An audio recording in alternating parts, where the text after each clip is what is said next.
Okay, hello and welcome to the Blueprint Review podcast. Wow, it has been a long time.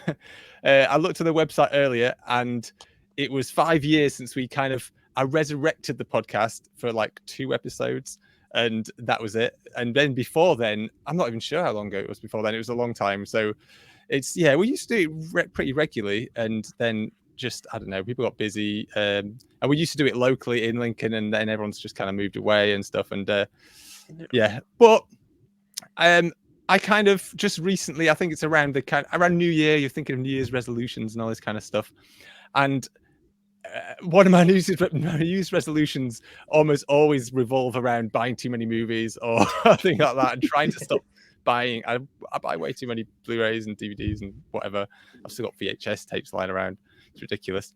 And but this year I kind of thought, I want to try and stop buying more movies.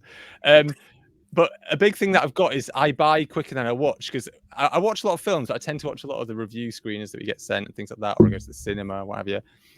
So I have a absolutely ridiculous pile of unwatched movies, thousands, literally thousands, and it's just ridiculous. So I kind of wanted an excuse to kind of force me to watch a few more. So I thought I'd bring back the podcast, but rather than bring back a podcast and be kind of like being obligated to watch something, I just wanted to be free to watch whatever I wanted. So I thought I'd bring the podcast back purely to talk about unwatched movies in my collection. But I obviously didn't want to do that by myself. That would be weird and boring. No one would want to listen to it. So I thought, because Blueprint Review is a collaborative site, we've got a lot of writers, I thought I'd bring some of the writers on each. I say month. We'll see how we get on. Honestly. And have us all kind of talk about movies that we want to watch. I don't know. We'll see later if we're all kind of watching unwatched discs, or if any of you have left discs for streaming. Curse you if so. No, then we'll see. So that's kind of what inspired bringing back the podcast. So first, I guess we'll introduce everyone. I mean, myself, I'm David. I run Blueprint Review, I'm the editor, whatever you want to call it, and I do a lot of the reviews. I've been running the site for I've lost track of what we got to, a long time, 14 years maybe, but a long time. And I continue to do so. I love running the site. It eats up a ridiculous amount of time, but I wouldn't have it any other way. But let's move on. I'll go kind of clockwise around my little screen. Leon, do you want to tell us a little bit about how you got involved with Blueprint, any other podcasting experience you've got, and also tell us about your collection if you have it, and why you Absolutely. So first off, I'm Leon, and I've been writing for Blueprint. I think at the end of this month it comes up on my first year, which is wild to me, because it feels like I've been writing for way longer almost, given how much I've already wrote for the site. I absolutely love it. I think I came across you through it might have been the Home Media Boutique group on Facebook, or one of those groups where I think you posted for looking for a couple of writers about a year ago. And since then I've wrote for the site. I've done a couple of interviews, which I'm incredibly proud of, and hopefully some more come along soon, because they're so much fun to do. But I love films. I tend to like a lot of what most people would consider trash or sleazy stuff, but that's just my jam. I mean, I love 88 Films, Arrow Video, and I think later when we talk about some of the films I've been watching recently, you'll probably get a taste for what I kind of like in film. But my collecting habits, very similar to yours, where I buy more than I watch. I have slowed down this year, and like you said, I've kind of took the early couple of months of this year to actually beat the backlog, and I watched an insane amount of films early in January for the first time. And I've picked a couple of films this time, even if we just get through one or potentially two this time. It's a varied bunch for sure. But outside of that, past podcasting experience, I've been a guest on a couple of friends' podcasts, but nothing official. It's just kind of I don't know, a fun throwaway kind of thing. But this is my first full podcast. I've done a few live streams, and I also also run a YouTube channel that I need to get back into. It's been a while since I've last uploaded, called Leon Talks Film, where I talk about film. And yeah, that channel has evolved a lot over time. It goes through different phases, and I kind of need an excuse to get back into uploading. So yeah, but I do reviews, unboxings, all that stuff. But that's about it, really. Hope I didn't go on too long. That's fine. That's fine. Absolutely fine. Yeah. Cool. Damon, how about yourself? Hello, yeah, my name's Damien. Dave and I go back a long way. I was kind of thinking it probably like 20 years. I apologise. I will keep calling you Damo. It's just habit. Damien. Right, I've got my name up as Damien, but yeah, Damo's fine. So I kind of studied film at university. That was kind of my thing, and Dave and I kind of worked together for, as I say, kind of quite a lot, kind of 20 or so years ago.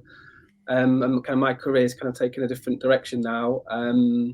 So when this kind of opportunity came up to talk about film, I kind of jumped at the opportunity, because I don't really get a chance to kind of do that much anymore. So I kind of do I've done a little bit of writing for Blueprint Review, but not for quite a long time now. So I think partly because of a lack of time, kind of the opportunity to kind of talk about it for an hour today, rather than kind of writing reviews, was kind of right up my street. So yeah, very excited to kind of come on here and do this. In terms of my collection kind of, I think I probably kind of joined the dark side to a certain degree. Dream into things like Mubi is kind of where I tend to kind of watch things more often than not these days.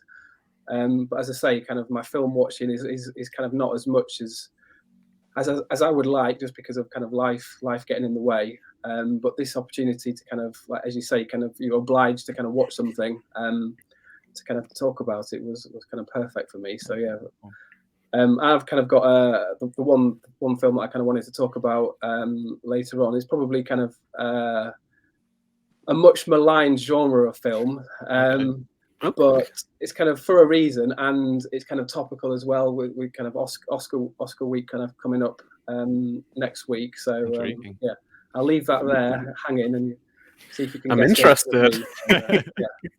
That's me in a nutshell. Nice. All right. How about you, Andy? Right. So my name's Andy. I believe you could call me a Blueprint veteran at this point. I think I've been doing it for about 12 years. That was when I sort of met David. We met through a mutual friend when David was looking for the writers. And I jumped at the chance of it. But I thought, oh, this sounds cool. But when I got involved in it, I couldn't believe my luck. Like in a few months' time, all these discs that had come through and everything that was coming up, and it's only got better over time with all the different labels signing up and everything. So that tends to be where I get most of my discs from now, is signing up to review. But my collection, it's a kind of sad story really. About 4 years ago, when I found out I was going to be a dad, I thought I won't have time to watch films anymore, and I sold like loads and loads of it. And then like a couple of years later, I found out I did have time to watch films again. and I thought, oh no, all these films that I loved have just gone again.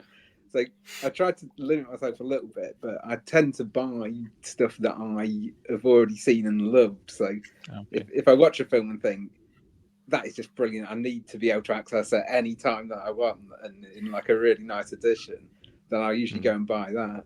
So coming to this, I've got like two sorts of films to go to. I've got the ones that I haven't got around to watching, but then I've got all these films that I absolutely love that I've bought editions of and then not rewatched because I've been watching other stuff on streaming. So for my films today, I picked one of each. I picked a classic that I loved, and then one that I hadn't got around to seeing before. In terms of the podcasting, I used to be a co-host of a show called Spoiler Podcast, where we talked about films, books, and TV series in their entirety without any fear of spoilers. It's actually over now, but it was really, really enjoyable when we did it, and we got nominated for a couple of awards as well. So that was really fun. Yeah. And we did post those on the site, didn't we? For the last batch of them, at least. Yeah. Andy, sorry, we need to talk off air about how you've got children and still manage to watch loads of films. I need to Hey, I've got to. It does get. It gets. Well, it kind of. Well, it's weird. It's weird with kids. They kind of get easier in some ways, harder in other ways. But you do eventually get there. It's just getting those rhythms, and you just have to stay up late, I think, is the other thing. Yeah, that especially. Part of it, yeah. Now mine are getting older. They go to bed a bit later, so it's a bit like I'm trying to force them to bed. It's like I want to watch a movie, especially if you've got something long to watch. It's like but no, 6 o'clock and you're shipping them off to bed. I've got a 4-hour film to watch. Yeah, I think that's why I take on so many box sets, because I'm the only one here, I think, without kids. So I've got too much free time. I've got the opposite problem. So it's just like I'll take on these like big box sets and stuff. But yeah, it's like there's no chance to kind of double bill it anymore unless you got something really short. But no, cool. Well, excellent. So. What I might do first, just before we get cracking into our reviews, is just to have a little think about what discs that have been announced in the last month or so. It's difficult. This is the first podcast, we could talk way back.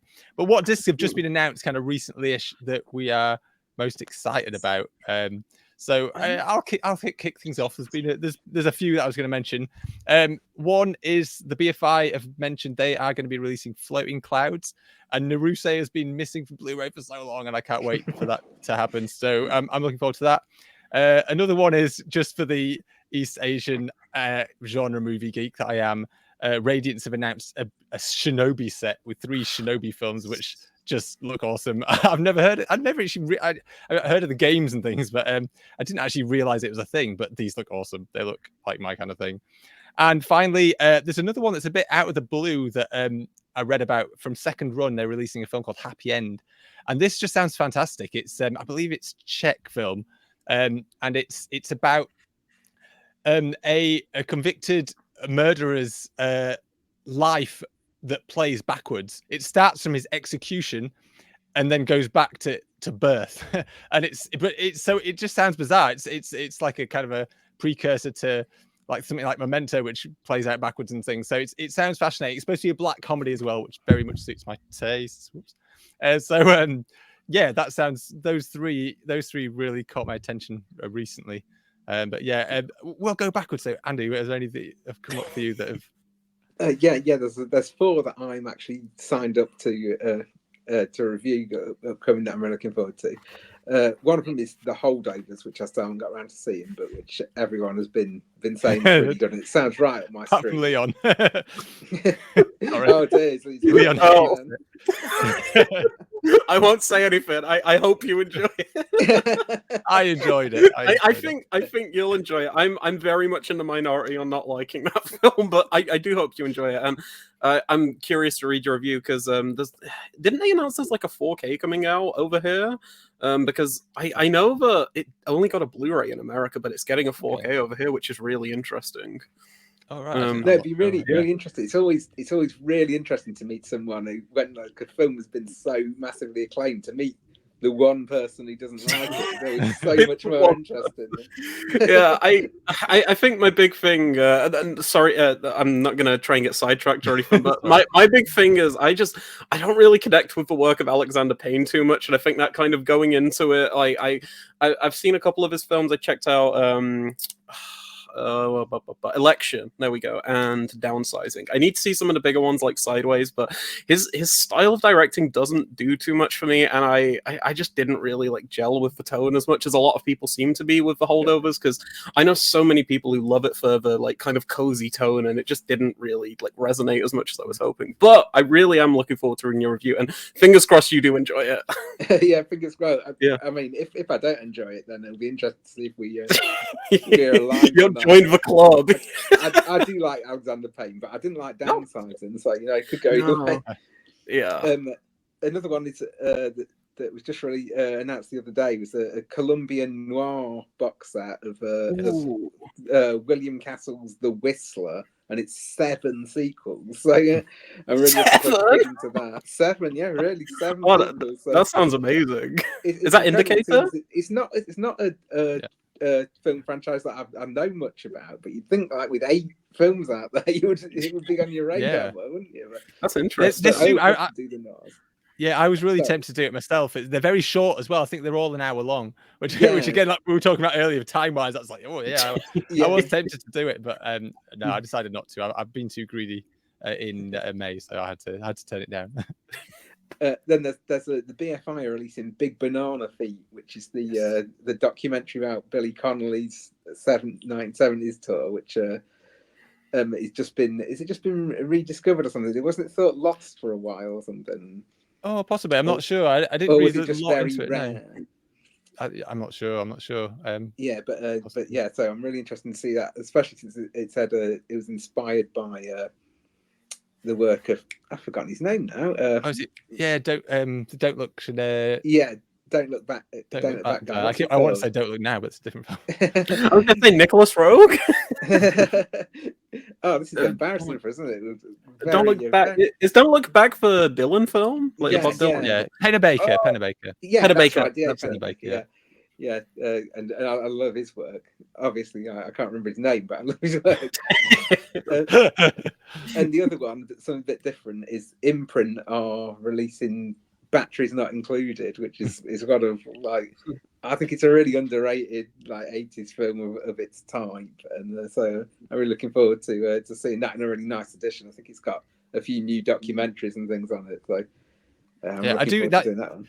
That is one I do remember fondly when I was a kid. I can't remember a lot about it. I can just remember enjoying it and watching it a few times on video, but it's been I've not seen it since it was out on video, really. And, cool. All right, Damien, what about you? Yes, I've also got kind of looking forward to the Holdovers as well. So kind of just to reiterate that, kind of missed it at the cinema, but Alexander Payne, I do kind of like most of his previous work, and yeah, I just kind of like the fact it looks great. It looks like it's kind of a 70s film stock. So yeah, obviously Leon's not a fan, but I'm kind of looking forward to that one. I hope you enjoy it. I do. Yeah, because it seems most people seem to love it. So like, fingers crossed you like fall into that category, and it works for you. Yeah. Let's see. And another one that I kind of missed at cinema is an A24 film. It's a Dream Scenario. So the Nicolas Cage thing. It's produced by Ari Aster, and Ari Aster's kind of like a kind of an interesting filmmaker. I don't know what he's like as a producer, but have you seen that director's previous film? He did a film, I think I have it. Oh, yes, I do. Just a moment.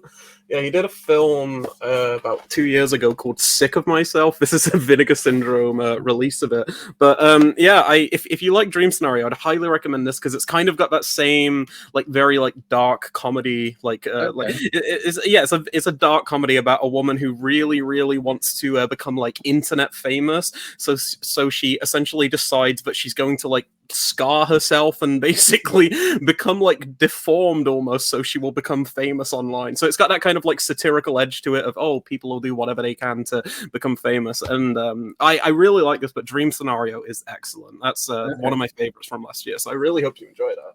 Okay, also, I'm sorry if I keep interrupting people. I'm so sorry. No, I appreciate that, and I'll certainly add that other film to the list. So yeah, thanks for that.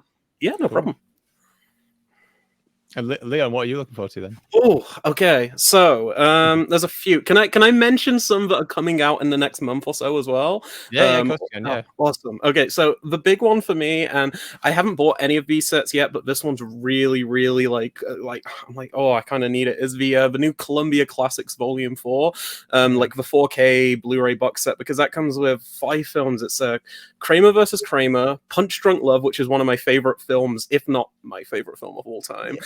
John Carpenter's Starman, and then I'm forgetting the other 2 films. I can't remember the other 2 films. I remember those ones. They're the ones that I'm really like looking forward to. But I really, really want to pick that up. I kind of regret missing out on some of the previous ones, but with those sets, they're kind of a mixed bag in terms of the films, and I kind of wish Sony would just release them standalone, so I could just get like a snazzy version of like Punch Drunk Love. But they have been really random, some of the selections. Yeah, really bizarre batches of films. The last one had like Matilda, and then it had some other completely like different films, and I'm like, this is such a it's very it does encapsulate like the Sony catalog and the Columbia Pictures catalog, but it is a bizarre selection of picks. But there's there's a release of it. I don't know if it's confirmed yet, but I've heard like rumors that Shout Factory are releasing a 4K of Killer Clowns from Outer Space. If that's true, I'm definitely getting that because Killer Clowns is really, really fun. That's a great film. I'm trying to think what else is coming out.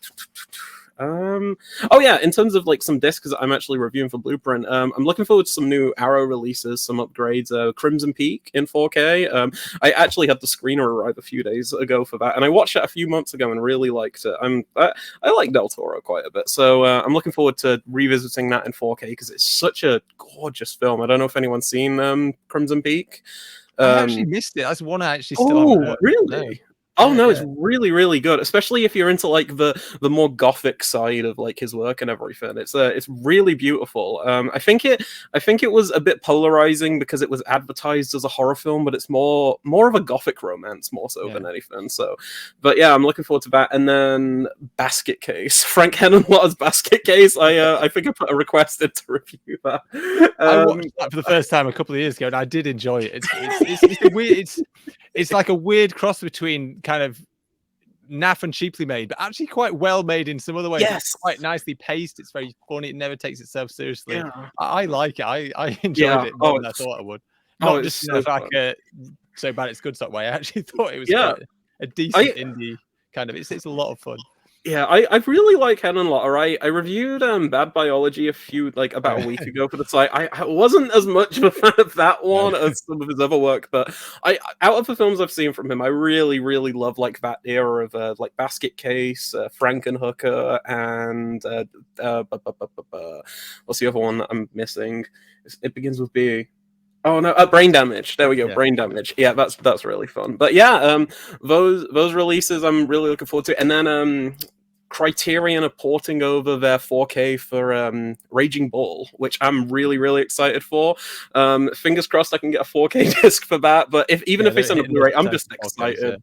Yeah, I'm just excited to revisit that, and I'll probably pick it up because, it's just cool to see so much Martin Scorsese like getting the 4K treatment. I mean, we had After Hours last year. Mean Streets was like last year for Criterion, but we got a second site release over here, so it's just great to see more of his films like pop up on the format because he's one of the best. He's one of my favorite. I know it's like a very obvious choice. Oh, Martin Scorsese is one of the best, but I love that guy.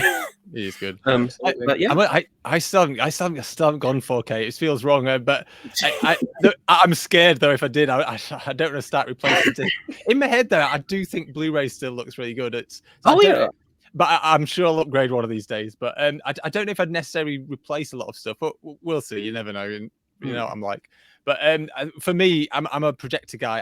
I've totally spoiled by watching movies on a projector, and the 4K projectors are just a bit too expensive, so I just haven't made that move. But one of these days, maybe one of these days. I do have a 4K monitor, so I could potentially play through that. But sitting in my office on a little monitor, just wrong. But no, cool. Anyway, we should rambling along. Let's move on to our reviews. I'm gonna.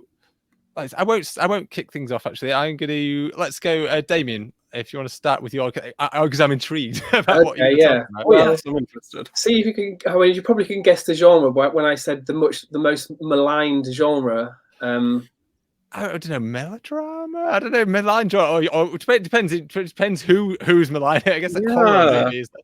It depends who you're talking about. I guess the Oscars.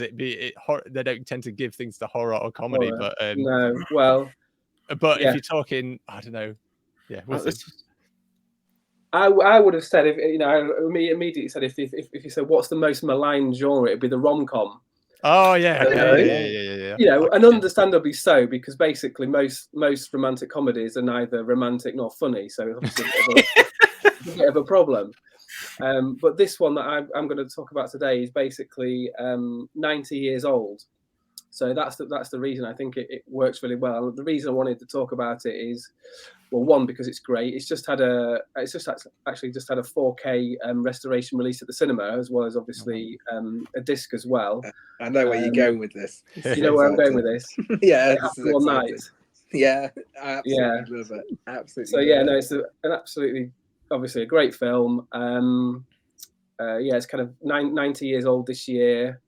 and obviously kind of, you know, we'll just kind of in February, it was kind of obviously Valentine's Day, so kind of a rom-com one would be kind of good to watch. And it's 90 years old, and it was it did the kind of full sweep at the Oscar. Obviously, Oscars is coming up next week, and this was one of the first films it swept the board. It won Best Picture, Actor, Actress, Director, and Screenplay. And I think obviously for good reason. I'm assuming that you've all seen it. I know obviously I need to see it. I have the Criterion though, because I know Criterion released a Blu-ray a few years ago, so I have it, but it's on my never-ending watch list. yeah. Well, as soon as we got off this, you should watch it tonight, because it's definitely it is a lot one to watch. Really good. Yeah, it's obviously kind of. I think basically, you know, Iris, my wife, she kind of likes a lot of kind of rom-coms, which obviously I don't, as I said, because most of them are just rubbish.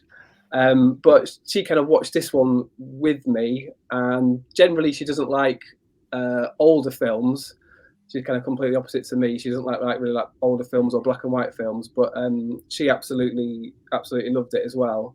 And I think it's basically just one of those masterpieces that just kind of works. It's, you know, the chemistry between the two stars, you know, it's crackling. So just kind of set the scene on it. Basically, Claudette Goldberg's character is kind of a rich heiress who's kind of spoilt, and her dad basically wants her to get an annulment from her marriage, and she kind of runs off. She jumps off a yacht at the beginning and kind of swims away without any kind of money. So she has to kind of get a Greyhound bus from Florida, from Miami, where she is, up to New York. And on this Greyhound bus, she kind of bumps into Clark Gable's character, who's a journalist who's kind of just lost his job and not got much money either. So they're both kind of like, you know, there's kind of the classic meet cute on the bus from Miami to New York, and obviously they kind of don't get on, but circumstances kind of push them together. And, you know, it's a kind of, you know, the story is exactly as you'd expect, and it's kind of like a blueprint that's kind of been followed throughout. But this is the kind of the benchmark. This is the one that does actually work, because it is kind of very, very funny, genuinely funny, which is, I think, is really hard to do. There's kind of so many moments where it is actually laugh out loud funny. And for a film that's 90 years old to still be funny, it's quite achievement. Although there's like a lot of the old films I love, but yeah. I mean, to be honest, it's amazing when you watch it. Obviously, it looks great. Obviously, the 4K restoration looks great, and it sounds, obviously, a lot of these 90-year-old films, it's the audio as well that I think that it really struggles, but it sounds great as well. It doesn't really feel like a 90-year-old film, both in the way it kind of looks and sounds, but also in the way that it's done as well. So. It feels still feels really fresh, and even though it is kind of that 90 years old.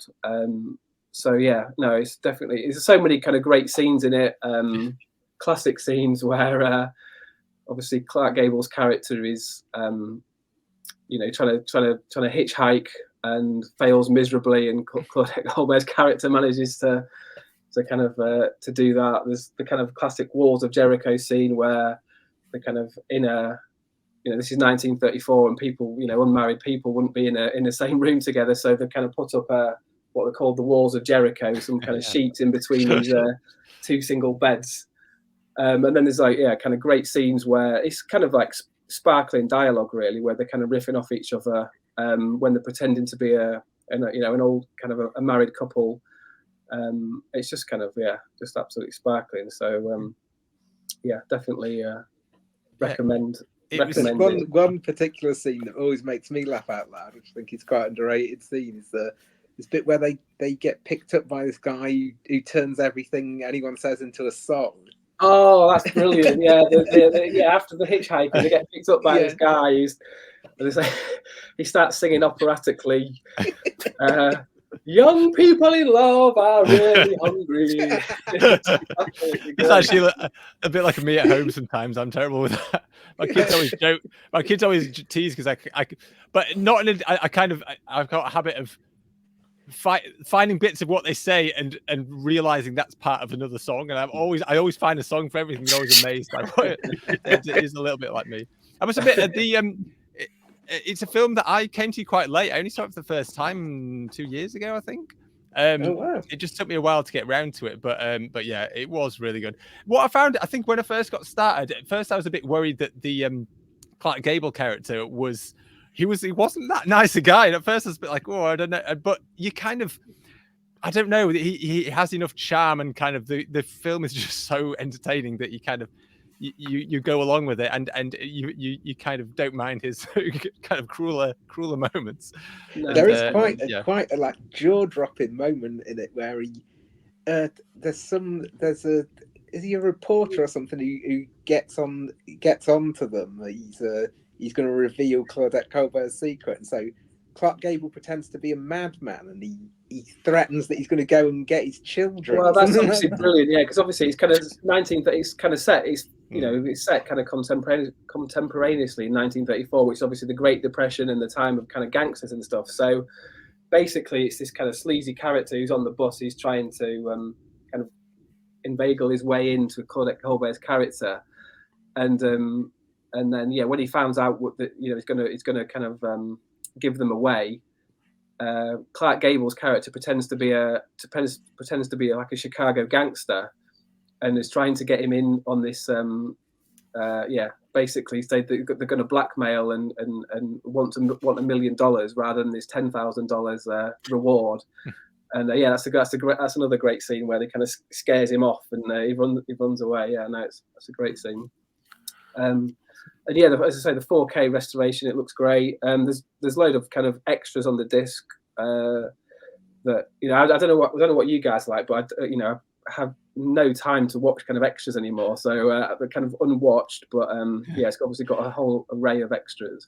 Well, I have a cheat for my extras that I swear by, and I always, whenever everyone mentions it, I always pass on the information, because I wouldn't normally have time to sit, especially because I like a commentary, but there's no way I'd have time to sit and watch the film again. It's been a long time since I've had a chance to do that. So what I do is I have a Blu-ray drive, so I rip the features off the disc and just turn them into audio files or small video files, and I put them on my phone. So I listen to commentaries if I'm driving anywhere, when I'm making dinner, making breakfast. I put the interviews on and things. That is my trick. That is how I listen to so many special features.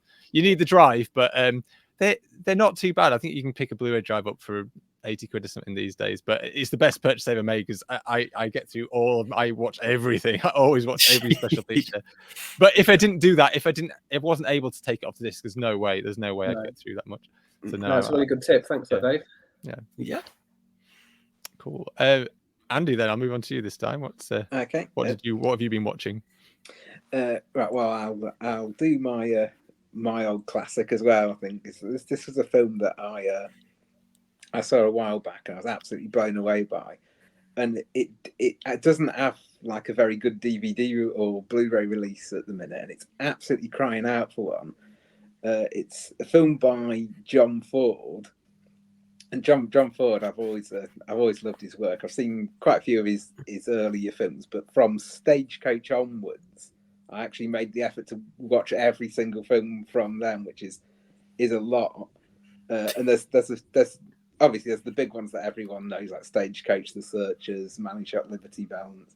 It's basically all those ones you see on the wall at the end of The Fabelmans when he's when he goes to see David Lynch's take of John Ford. And then there's these really, really underrated ones. Stuff like Seven Women is amazing.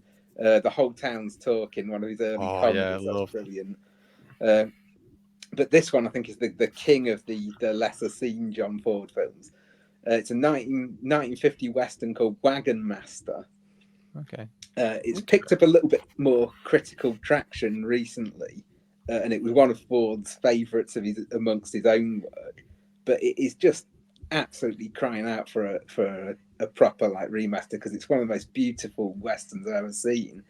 The cinematography is by Burt Glennon, who also shot Stagecoach, and it's just not really done justice by the DVD edition that I've got. It's still a beautiful film to watch, but I'm just sat there watching it thinking, oh god, it could be so much more. It could be so much more. And just like Ford's compositions are absolutely ravishing. If you like the Western aesthetic, like about 95% of this is set outdoors on those big, like towering, rocky landscapes, nice. And like there's those lovely, like lush expanses of water and everything that you can almost feel when they splash through it.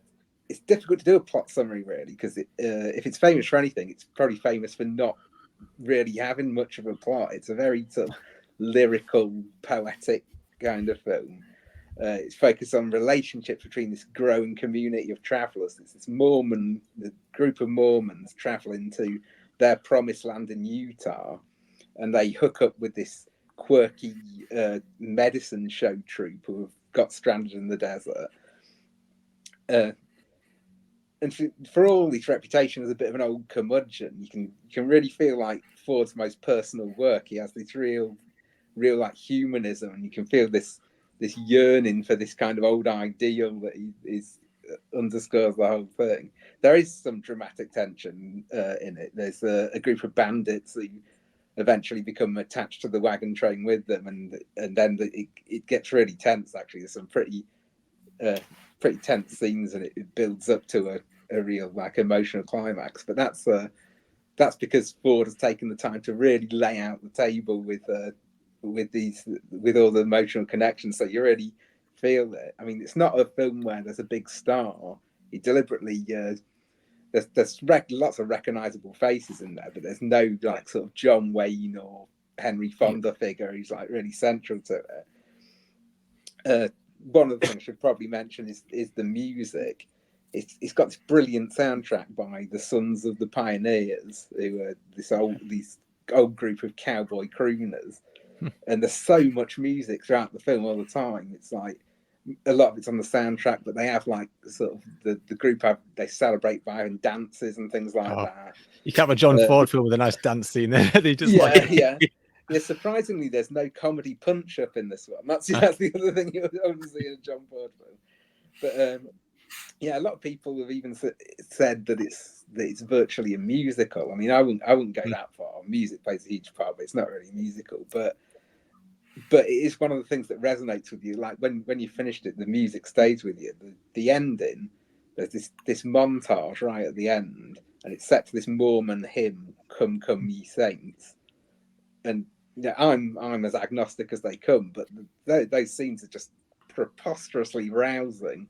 It's just a beautiful montage that he's put together, and it just really leaves you with a feel of how great it is. So I'm just hoping and praying. Obviously, as I said, I'm agnostic, but I'll pray anyway that the Criterion are going to get hold of this, and that when it's released, it's going to be the same month as some massive kung fu box set that's going to take David out of the equation, so that I can nip in there and get stuff.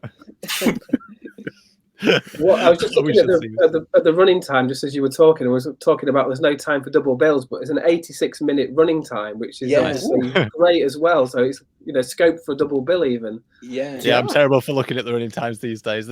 I'd like to say Radiance are bringing one out that sounds good. I can't pronounce it. It's a French film, I think, Tronx something. But that's like, it's like 5 hours or something like that. And it's supposed to be amazing, so I'm really intrigued. But it's like I saw the length, I was like, no, I'll let someone else do that one. I know. Cool. Yeah, I must admit that's one I've not seen. I love a good Western. I do love a good Western. But there's a lot of gaps. For me, definitely. There's quite a few. There's a few John Ford ones I've not seen. There's some of the bigger ones as well. I just need to get watching out. Too many kung fu movies. Oh yeah, awesome. Leon, what have you been watching then? Oh, so after having two recommendations in a row of like spectacular films, I've got to hijack it and like recommend some trash now. So I was thinking, I was like, so in the past couple of months, I've watched some like films that are like hailed as absolute classics, like Dog Day Afternoon and The Conversation, both of which I absolutely adored. Some of my new favorites. Dog Day Afternoon is already probably like in my top 10, top 20 of all time. I adored that film. And I was like, oh, do I talk about that? No, I'm going to talk about a sleazy, awful Italian film that I picked up on 4K called Burial Ground. Yeah.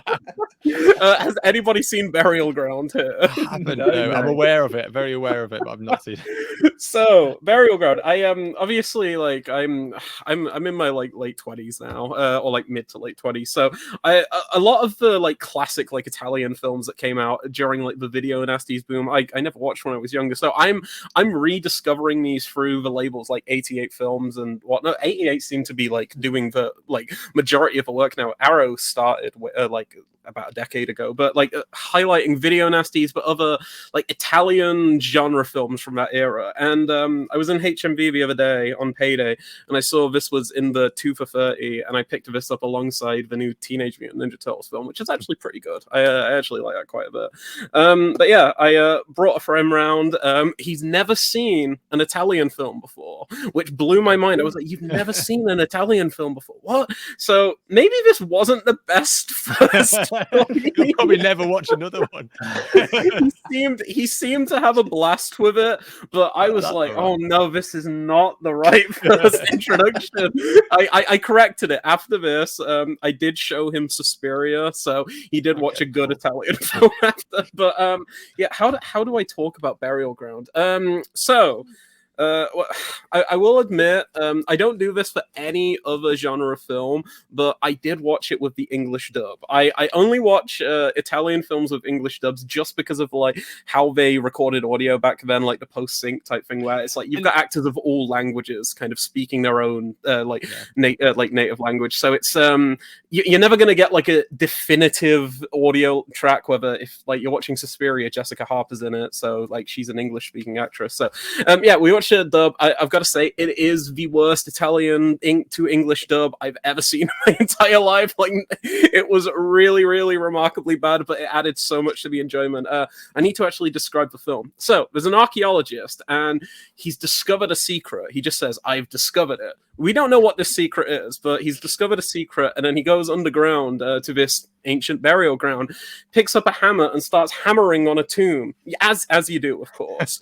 As soon as he does that, some zombies just decide, okay, we're going to wake up and eat him now. So they just wake up and eat him. He awakens them. I don't know how. I feel like they were just taking a nap or something. It felt like that because they just kind of appear out of nowhere. And then he gets eaten. And then we follow this group of characters. Some of them are related, some of them are friends of a family, and they're holed up in a big mansion. And after doing a bit of research, I figured learned that the mansion they use in this film is the same mansion that they use in the film Blood for Dracula, which I still need to see, but I've heard that's actually a pretty good film. But it's like a popular mansion for these films around this era. So anyway, you've got like this family, and some there's a mother, a father, and a son. Oh my god, the son. There's an actor called Peter Bark who plays the son in this film, and does anyone know Peter Bark here? He is I wish I had a picture of him right now. I'm terrible with names, but I've watched quite a few Italian movies. I don't think he's been in many. I think this is like one of his only features. But essentially, he's a shorter man. He's in some Dario Argento films. What's it called? Deep Red. Is he in Deep Red, isn't he? I think so. Yeah, I think so. But I just looked him up. Yeah, he doesn't look like a child, but he's playing a 10-year-old in the film. He was 25 when he was filming this, and he's playing a 10-year-old. It is bonkers, and I was like, oh my goodness, are they really going for this? But they really do. So that's happening, and as he's getting acquainted and getting a bit too acquainted with his mom, I'll say. I'm not going to say anything else. Zombies, just because the zombies have arisen, they decide we're going to eat people. That is virtually the plot for the film. It's 85 minutes long, and the plot is that paper thin. After the introductory 10 minutes, it is just 75 minutes of people making out, having sex, and then being eaten by zombies, essentially. They're running around. The zombies are kind of sentient. Like, they can pick up garden tools and they can open doors for some reason. They can climb up like walls, so they can hijack and break open a window. the most confusing zombies I've ever seen in a film, honestly. It has this absolutely atrocious like synth score that just seems like someone's like messing about on a synthesizer with no real aim whatsoever. But even though I'm just highlighting all of the awful things about this film, it is so entertaining. I was not bored for a second of it. And yeah, I will say in positive news, the 4K from 88 Films is actually pretty good. It's got Dolby Vision, and no, it looks really, really excellent. I need to dive into some of the extras. There's so many. There's some new and archival audio commentaries, interviews with a few people who are attached to the film, and this is the one that's really interesting to me. There's a 35mm blow-up print of the film included on the Blu-ray, so there's like a grindhouse, like kind of a scuzzier version, which I think is really like that's a cool thing to include, given that with 4K you're striving for visual perfection and the highest quality restoration, but to have like a little beat up print, I like that. It kind of reminds me a little bit of, I need to dive into this release. I know you did a review of it, David, but the Bruce Lee set had so many like alternate like versions and everything, and I know there were a few like alternate prints of some of the films on that set, right? I must admit that is one thing that I don't often, I don't have time for. I usually don't watch the alternate versions. Yes, but yeah, it's nice. It's nice to have the option though. That's the thing. Sometimes I must admit, I just literally just posted today a review of my brain, I've just totally forgot what I just reviewed. The That Cold Day in the Park, Robert Altman film. Oh yes. And I actually chose to watch the extended version, which isn't necessarily like, because sometimes you kind of have a definitive director's version. That isn't really. It was actually a version that was, I'm not quite sure where it came from. I think it was just like a first cut almost, and they cut it back. But I watched it out of interest. It was longer. It had more stuff. I thought, why not? So it is nice. That always good to have that option. But I must admit, I rarely sit and watch both versions. Definitely not in a row for a review. No. Time. Yeah, it's cool to have those. But that does sound like a cool idea. The only thing I would say, it sounds weird, is obviously it's like you've got this 4K ultra remaster, and then you've got a really grotty version on there. It's like almost seems it pointless. Yeah, it's fascinating, but I think some of those films, I think that I don't know if it's not necessarily more fun to watch it that way, but it does kind of. You're right, it gives it that kind of grindhouse experience. Yes, like because as I say, when we do our kind of weekends with trash with Justin and Andrew, we watch a lot of VHS, and obviously the quality is rough, but it does add to it does have this kind of charm to it, and it's kind of, you're like crossing your fingers, I hope it plays. It's like, and it's too juddering around, you're hitting the tracking and stuff, and it's, I don't know, it's a bad way of watching movies, but at the same time it's got that nostalgia factor to it, and I don't know, it has got a certain charm watching the rough copies. Absolutely. But that basically sums up my thoughts on Burial Ground. It has one of the funniest like freeze frame final shots I've ever seen in a film. Like I like almost scream laughed when it happened. I was like, you are not doing that. It without giving away too much, it ends with a frame of something happening, and then some text appears on screen, and there's a grammatical error in the text. They spell like night incorrectly. It's like NITGH or something. Like there's this really obvious error. I'm like, how did you what? It was incredible. I really recommend that release if you're into kind of like your trashier films and everything. It is nowhere near as like high art as something like It Happened One Night or like a John Ford film. You could do a double bill with the Wagon Master on the grounds. It's 85 minutes and 86 minutes. It's also funny because you were talking, Andy, about how like that your recommendation and everything. It's like, oh, it doesn't have like a snazzy release, but for some reason, Burial Ground. I do find it weird, especially the things that go to 4K to sometimes, because obviously it's quite you get a lot of these quite cheap, sort of rough, like it's kind of scuzzy horror films that get crazy 4K releases. It does seem bizarre sometimes. It does seim really bizarre. Like, it's not like if I owned something like Burial Ground, I can't see me needing to upgrade. But if it didn't have the film originally, then why not go? 4K, sure. But there is an argument there, I guess, that 4K and Blu-ray and 4K and stuff, it makes it in a way, it makes it more cinematic because it's closer to the original. You get you can get more of the grain and stuff like that, which gets lost on DVD and things, and video it just has its own grain. It's something different altogether. But it kind of makes sense. But yeah, sometimes it just I can remember getting in a bit of an internet argument about and I didn't even have a problem with it coming out. I was just surprised that because it was not that early UHD, but it was one of the earlier kind of 4Ks that Arrow put out was Henry Portrait of a Serial Killer.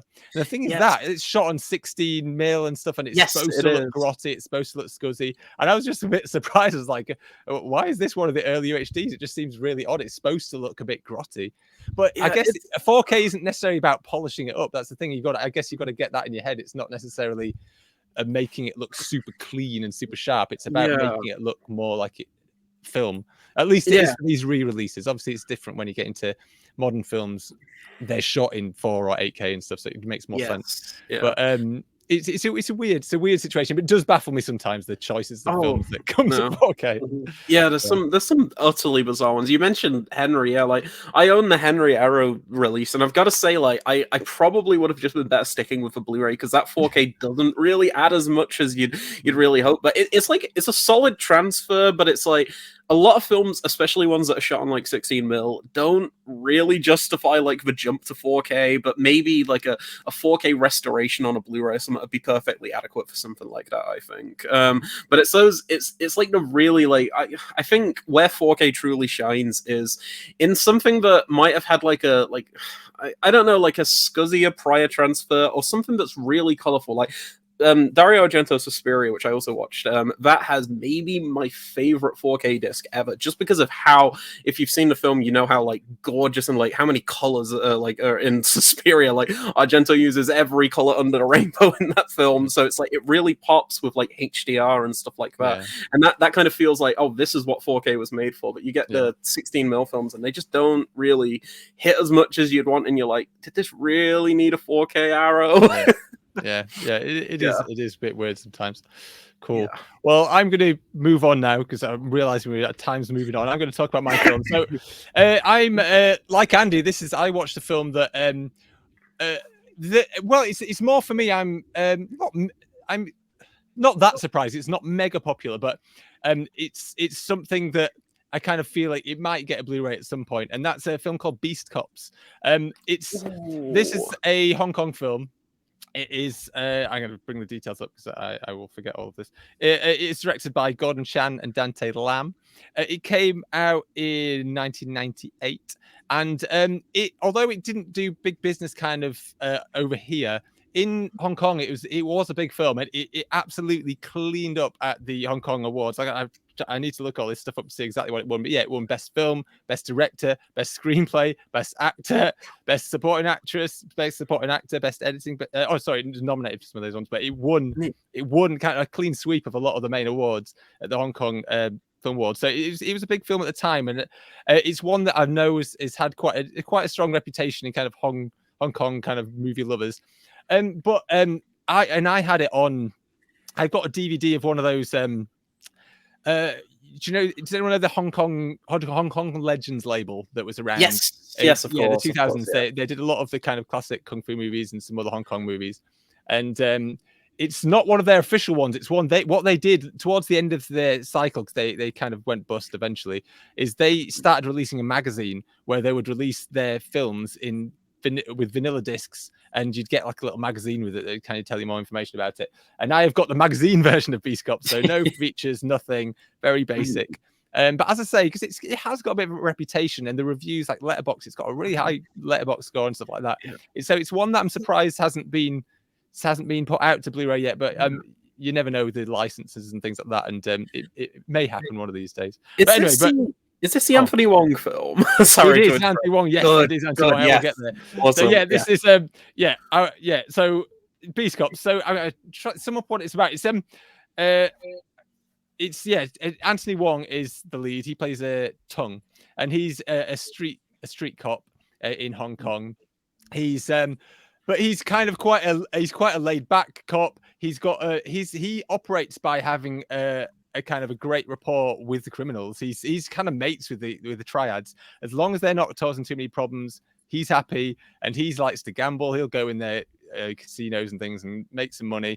And it's kind of works. There's a bit of a kind of status quo is just in the area that he works in, even though technically he's pretty corrupt, but it works. It kind of works. It's a kind of nice corrupt. But what happens is there's a bit of there's a mix up, and there's a bit of a botched hit that goes wrong, and one of the kind of triad bosses, one of the big brother, they kind of call him, he has to go into hiding, and he's one who's friends with Tung, and Tung sees that he does it, but he's like, just go, get out of here. So the big boss disappears. He gets out of town. So while he's out of town, you get a young kind of upstart, Phi, who's played by Roy Chung, who's kind of sees this as a chance to kind of move up and try and take over Big Brother's throne, or whatever you call it. And in amongst that, you have then also at the same time, Tung gets a new boss, a new lieutenant who's called Michael Chung, who's played by Michael Wong, and Michael Chung is never made clear, or I might have missed it on the subtitles, but I believe he's like half Western, because he speaks English occasionally with an American accent, and so he comes in and he's very different. He's more sticks by the rules. He wants to catch all the bad guys, kind of things. So you've got this kind of mismatched cop thing going on. It sounds very generic, and the whole setup, it sounds pretty basic generic. But the way this film plays out it really surprised me. Like the box art that I've seen for this, especially the UK box art at least, it looks really tough. Beast cops. You think, yeah, they're going to be blowing the shit out of everything. This is going to be awesome. I'm going to see some kung fu and all this stuff. Not really. I mean, there is some strong violence in here occasionally, especially towards the end. The ending is brutal. But really, weirdly, a lot of this movie is like a hangout movie. Like, there's not a lot of plot other than what I mentioned. That plot just kind of drifts along until the end, and it all kind of kicks off. It's just quite common. You do get this quite a bit in Hong Kong. But it's a weird kind of hangout movie. It's kind of Tung showing this new lieutenant the ropes and how he does things, and then the new lieutenant's kind of doesn't quite agree, but he tries to go along with some of it and doesn't quite get it. But then he gets into trouble. There is a bit more of a plot with the lieutenant ends up falling in love with the ex of the Big Brother guy. Well, I say ex, but he kind of run off into hiding with someone else because she didn't get ready on time. She was still getting her stuff together, and he just ran off with some floozy.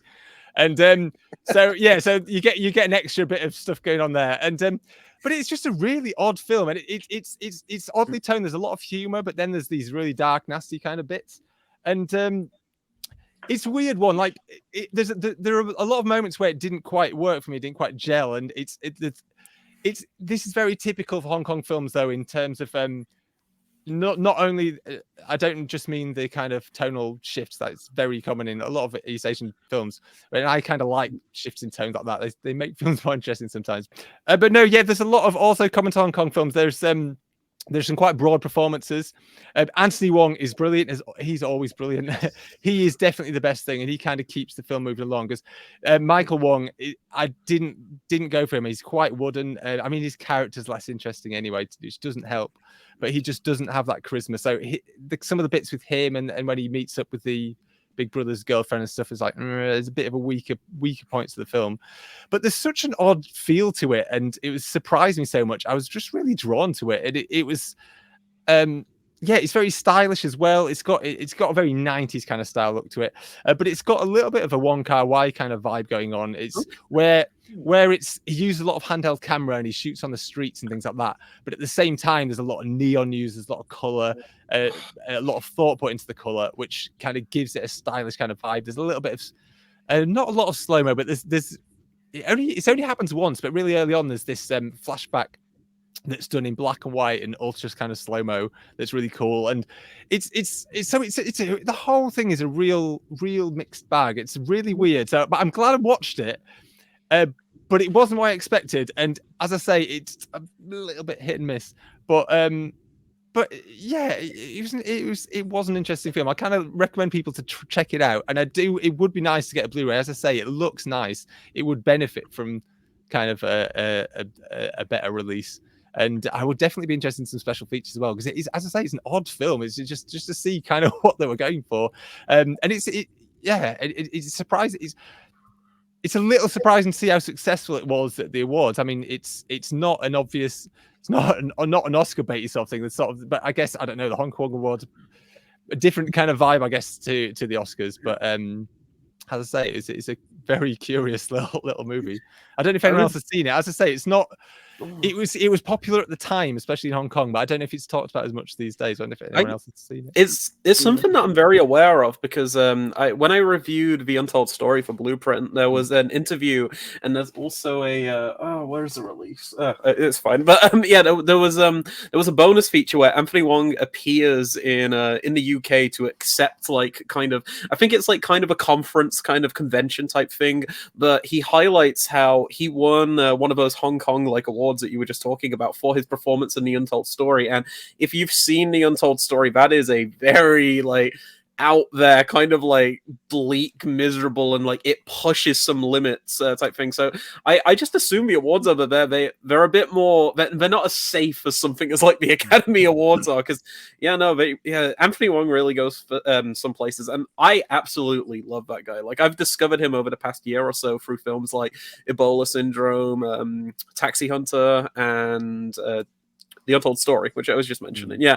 And no, everything I've seen him in, he's always like amazing. And yeah, this has been on my radar for a while since I saw that interview. And now that I'm hearing that it is quite an interesting film, even if it is a bit uneven, I'm still sold because I mean, as I say, a lot of people like it. I mean, it gets quite good. It gets good, decent reviews. So I think for me, it might have just been that surprise that stopped me from totally loving it. But if you go in expecting the unexpected, then you'll enjoy it. As I say, I still enjoyed it, but it's not perfect. Yeah. It's a bit weird at times. Yeah, fingers crossed that gets a release though. From like, it sounds like the type of thing Eureka would probably release over here. Yeah. I don't know how easy it is to get hold of these days. As I say, I've had that DVD for years. Just find that. That's part of what I wanted to do. I wasn't sure what to watch, and I just went for something that I've had for ages and just haven't got around to watching it. So cool. Well, I've realized that, I mean, some of us had two films to talk about. I'm realizing it's getting quite late. I'm tempted though, because you guys have prepped it, we could have super fast like mini capsule reviews perhaps. I'll quickly do mine whilst I'm talking. I did watch the other film I did watch was A Scene at the Sea, which is Takeshi Kitano's one of his earlier films.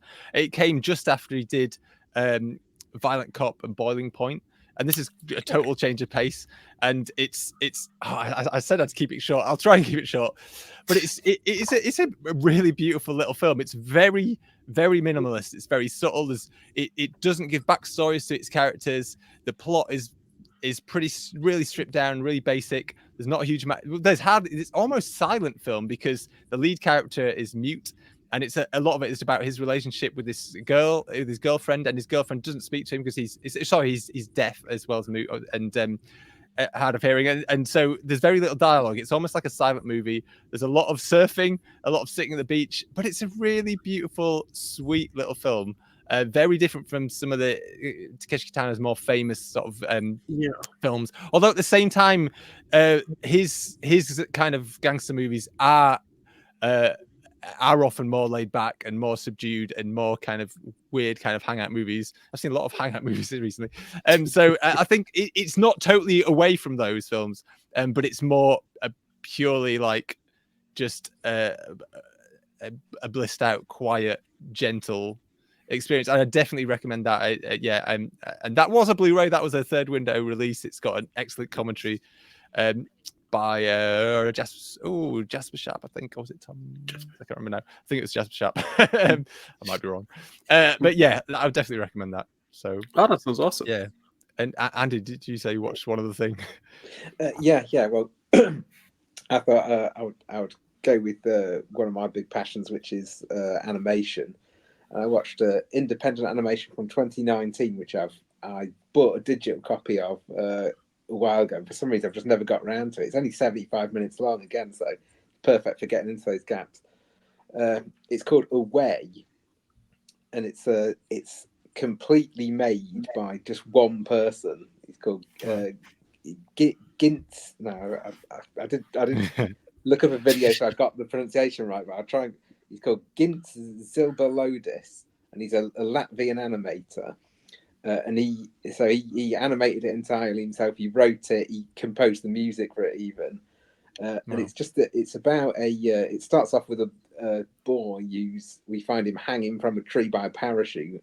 We don't know how he got there, and he's just on this island. He finds a motorbike, just an abandoned motorbike. So he has to try and get across this island, and he befriends this injured bird. But they're also pursued by this giant shadowy monster that seems to suck the life out of everything that it comes into contact with. And that's that plot wise. That's about it. Again, it's we've had a few tonight that have been like not very plot driven, but but it's just a very much about sort of the feel of it. It's very kind of the look of it is almost, you could almost say it's primitive, as some people have compared it to watching a computer game walkthrough more than a film. But it's if you can get into the vibe of it, I find it really kind of strangely relaxing. So yeah, if you're into animation, if you're into something a bit unusual, because it's completely silent as well, other than like the music, it's entirely silent. So yeah, again, it's 75 minutes, so it's a good one to just if your kids have kept you up too late, it's a good one to get into that little gap there. Yeah, so good. Cool. I've looked it up online actually. It looks beautiful actually. It's yeah. Oh, it looks like my kind of thing. I love good animated film. Cool. Yeah, no, that sounds really interesting. And Leon, did you say you had another one to talk about? Yeah. I won't take too long. So I went for a work do a couple of days ago, which was really, really fun. Got to, because I work from home, and it's the first time I'd seen anybody in forever. So had a work do, had a couple of drinks, and then I phoned my friend Jackson. And sometimes what I will do is I'll watch a film with a friend or something over a call or something. So it's like we'll both like have a copy of the film and we'll watch along. And he wanted to recommend a film that I hadn't seen. I had in my collection for a while. I was like, yes, I'm down for that. And it was Sergio Martino's All the Colors of the Dark, a classic kind of giallo film from the 70s. And yeah, it's my second Martino film. I've seen Torso, and I wasn't huge on that one, but I do need to revisit it at some point, because yeah, I didn't connect with that one too much. But no, I really, really love this. This is absolutely like gorgeous. Surprised me because it's a Shameless Blu-ray, and Shameless are very hit or miss with their kind of like releases, I find. But no, this is a really, really great release. It looks amazing, and yeah, it's like a gaslighting thriller. This woman is she's with a partner, and she's currently on medication, and she stops taking her medication and believes that there are individuals who are trying to get her, essentially. It's not like hugely plot focused, again, following on from some of our like previous picks and everything, but it is really, really out there, especially for like a giallo film, because it focuses like, instead of like the classic like whodunit murder mystery aspect of a film, it kind of just focuses more on like atmosphere and visuals. There's some really, really outstanding like trippy visuals with just like, you could perceive some of them as like utter nonsense, but it just looks really pretty, so I'm not going to complain too much. And some really inventive use of lighting, and the lead performance by I need to get her name, Edwidge Fenech. I probably butchered that. I'm really awful with names, but no, she's excellent in the film. And if you're a fan of stuff like Rosemary's Baby or something like that, this is probably like the closest thing to like a giallo riff on like Rosemary's Baby. But yeah, no, it looks great. I think the only thing I will say is, when I initially saw it, I loved Edgar Wright's Last Night in Soho. But as I dive more into the films that inspired that, I'm like, he took a lot from films of this era, and particularly in this one, there were like 4 moments where I was like, no, Edgar Wright didn't like homage that. He just stole that from this. And I was like, no, Edgar, come on. I thought better of you. But no, it's absolutely gorgeous. Super, super influential. Great release. It's got a couple of extras on it. There's an audio commentary with Kat Ellinger and Sam Deegan or Dagan. Yes. She's become one of my favorite commentators recently. I've started to notice she's been doing it a while, but I've only just started to pick up on her name, and I've never been disappointed when she's done a commentary. Yeah, she's done some other interviews and things, but yeah, I'll have to check that out. Usually very, very good. Yeah, no, I know Cat Ellinger's like excellent usually. So no, I'll have to check that out. And there's a new interview with the director Sergio Martino. So yeah, no, it's a really great release. And again, if you're into like giallo films or like your kind of like thrillers, whodunnits, and a bit of a gaslighting film, you'll have a good time with it. Yeah, I think the Italians know how to do genre movies. As I say, they're often very stylish. And I know I was going to jump in earlier, this is jumping way back to a conversation point earlier, but they're a funny one in terms of language. I quite often, because I occasionally do watch English dubs. It really depends on who's acting. Like if more than one of the lead actors are American and English, I will watch the English version because, as you say, they recorded it in totally different languages anyway. Right. So or sometimes I play it by ear. I'll watch a bit of both at the beginning. Yes. And then which sounds better. Like what was it? I did that with Demons. I remember I thought because I think there were some English cast members. I watched the English dub and I was like, no, I don't like this at all. I went straight back to Italian. I do play it by ear. Like it depends on the film. Because it is an odd one the way they made them. It's because both of them, Italian and English, both are blatantly dubbed. So it's just a case of what fits the actors for me. No, absolutely. Yeah, it's it's I won't go on any longer because I know we're going on longer. But no, yeah, cool. Yeah, Damien, did you say you don't use? No, I just have the one prepared, so it's probably quite a good thing, just given the timing anyway. So. Yeah, I'd like to say it's running on. In my mind, it's like, yeah, we can keep it 100 hours. Like, no. No, cool. You get 4 film nerds together, you're not going to get under. Yeah, no. And there was more of an introduction and stuff this time. So I think that. Well, no, we'll probably still end up being 100 an hour and a half. 100 an hour and a half. But yeah, cool. Anyway, I'll tie things up then. But So yeah, it's been brilliant speaking to you guys, and as I say, I want to try and keep it monthly. Maybe I don't want to do it too regularly because I just know everyone's got so many other commitments. There's a few other writers interested, so I'll probably jumble it up a bit. We'll get people in and out, so mix it up a bit and see how things go. But just before we tie it up, I just like to see if anyone's got anything, plugs or anything to talk about. First, myself, I'll just say that I've just posted my review of That Cold Day in the Park. I'm hoping to review The Swordsman of All Swordsmen soon, but I haven't received the disc yet, but I'm expecting it soon, so hopefully I have that up. And other things, I've been on a few podcasts recently. I'm going to be. I was on the Fight Club Minute, which I don't think is out yet. I recorded it a couple of weeks ago. I think it'll be on in a month or so. So keep an eye out for that. I was also on. I'm going to be on Movie Rob Minute talking about Die Hard with a Vengeance. That's recording at the end of the month, but I'm probably queuing it up too early though because I don't know when it'll be published. It might be a while. And also, I quite regularly go on the Lambcast. I was on the show I like to go on most is the Decade Look Back shows, where they pick a year and you pick 5 films from each year to talk about. Usually come up with a theme. And I was on a few weeks ago talking about films from 1991, and I picked super low budget films from 1991. And then I am going to be on the show in a month or two talking about 1967 films. I won't tell you my theme yet. I won't give it away just in case it changes my mind. But I do have a very specific theme for that, which is good. Cool. But yeah, Andy, have you got anything to plug? Anything, reviews coming up? Anything? I'm nearly at the end of. I've been rewatching every film written by the writing team of Lowell Gantz and Babaloo Mandel, which has been interesting. It's you might not know the names, but they've written a lot of famous films. They did things like Parenthood, A League of Their Own, City Slickers, all those kind of old comedies and from the 80s and 90s. It's been really interesting, but I must admit I'm in the last few films now and it's tailing off violently. So I was commenting on Facebook. Yeah, so I was like, why? But no, you never know. Some of them might be hidden gems. Some of these recent ones, yeah, probably not. That's what I always hope. But I did watch Where the Heart Is last night, which is one of the worst films I've watched in like. Oh no.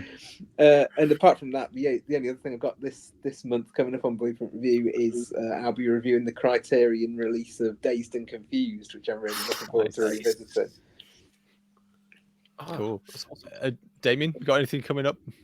No, I'm afraid I haven't got anything to plug or anything like that. But by kind of listening to you guys, I need to kind of book my ideas up and maybe just, somehow get their sleep and do more. So. It's all right. Yeah, life gets in the way sometimes, especially when you got kids. It's I don't know. I just I don't know how I fit so much stuff in there. Yeah, probably not. You brought It Happened One Night to the table tonight, so you've earned your keep already. Thank you very much. And as I say, hopefully this will be a good excuse to get involved because it's a bit less, just an hour or so. I say an hour, an hour and a half, 2 hours, an hour-ish. Yeah, cool, excellent. And Leon, have you got anything to plug on Blueprint or elsewhere? Yeah. So it'll be mostly Blueprint actually. I've got a couple of reviews coming up in the next few weeks in March. I'm struggling. I wish I had my phone by so I could because I have a little notes app where I'll keep track of what's coming out. But off the top of my head, I'm going to be reviewing Abel Ferrara's Fierce City, I believe it's called, which is one of the Ferraras I haven't seen, or Ferrara. I love that man. His films, I don't think I've watched a film by him, but I haven't liked. So I'm really, really excited to finally check this out. That's 101 Films, I think, are releasing that. And then I'm reviewing the 4Ks for Green Room and Possessor. So Green Room is the A24 horror film about it's about a band that go and perform at a neo-Nazi venue led by Patrick Stewart. It's a really, really interesting film. But I haven't seen it for years, so I'm really, really excited to revisit that on 4K. And then Brandon Cronenberg's Possessor, which again I've seen, but it was quite a few years ago now, so I need to I've wanted to revisit that, so I'm looking forward to that. And then outside of that, I've got this idea for something that I want to write for Blueprint, but it's not going to come out until the end of the year because I started a challenge. I saw one of those templates going around early January where it was